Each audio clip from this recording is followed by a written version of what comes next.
bukan hanya soal siapa yang akan menjadi gubernur, tetapi juga soal siapa yang lebih besar, Jokowi atau PDIP. Sejak era reformasi, Jawa Tengah dikenal sebagai kandang banteng.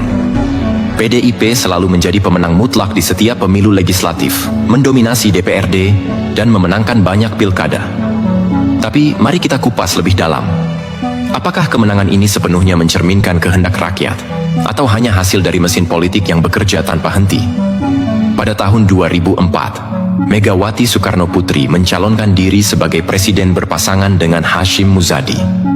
Megawati adalah putri proklamator, sedangkan Hashim adalah tokoh Nahdlatul Ulama.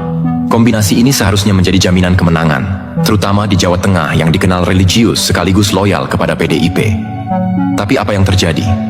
Megawati kalah telak. Kekalahan itu terulang lagi pada 2009. Kali ini, Megawati menggandeng Prabowo Subianto, mantan jenderal yang karismatik dan kontroversial. Duet ini dianggap impian, tetapi hasilnya tetap mengecewakan.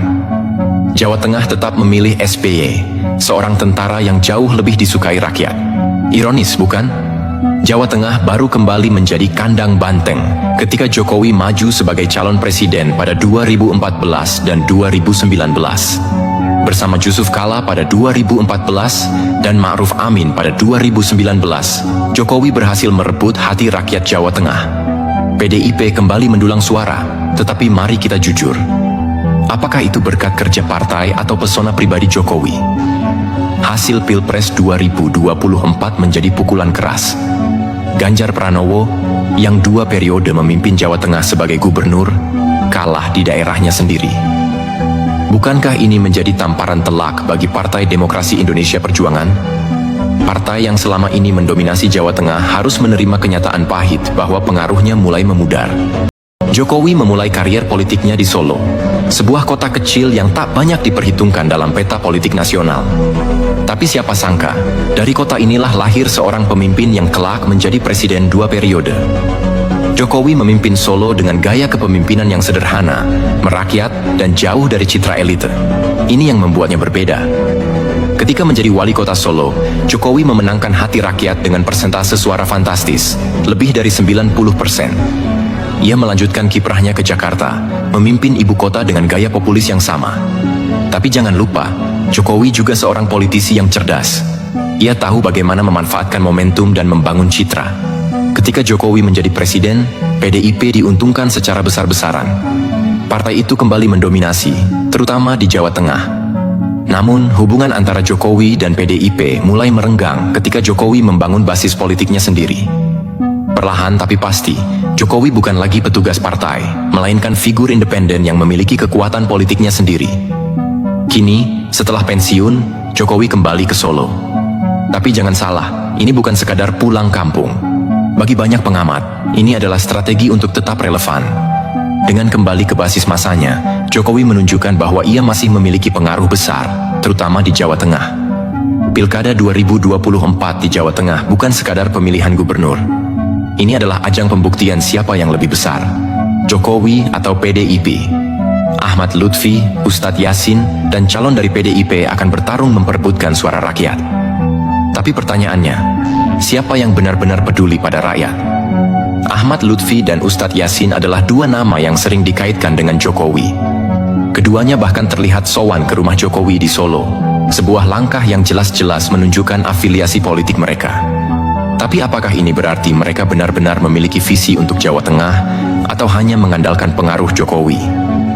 Sementara itu, Partai Demokrasi Indonesia Perjuangan bersiap dengan jagoannya sendiri.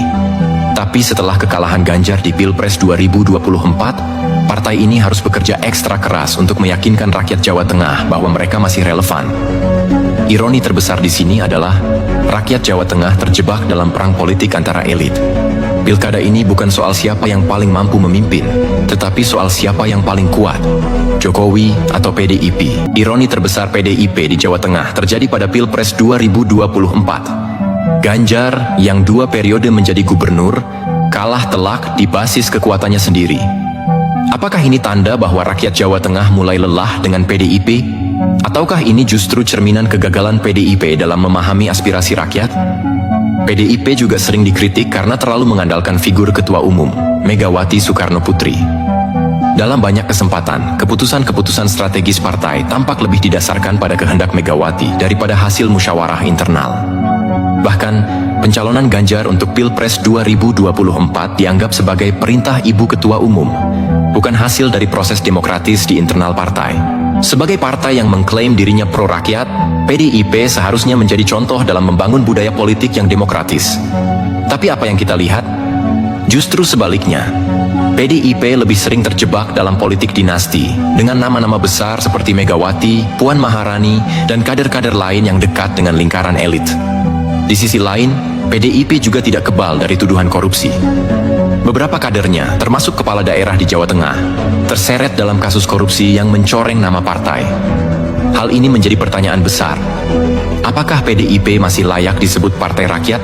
Ataukah ia telah menjadi bagian dari sistem politik yang korup dan jauh dari aspirasi wong cilik? Perang politik antara Jokowi dan PDIP di Pilkada Jawa Tengah 2024 adalah sebuah ironi besar. Di satu sisi, keduanya mengklaim berjuang untuk rakyat. Jokowi dengan gaya kepemimpinannya yang populis, dan PDIP dengan klaimnya sebagai partai wong cilik. Tapi jika kita jujur, apakah ini benar-benar tentang rakyat, atau hanya tentang ego elit politik yang saling berebut pengaruh?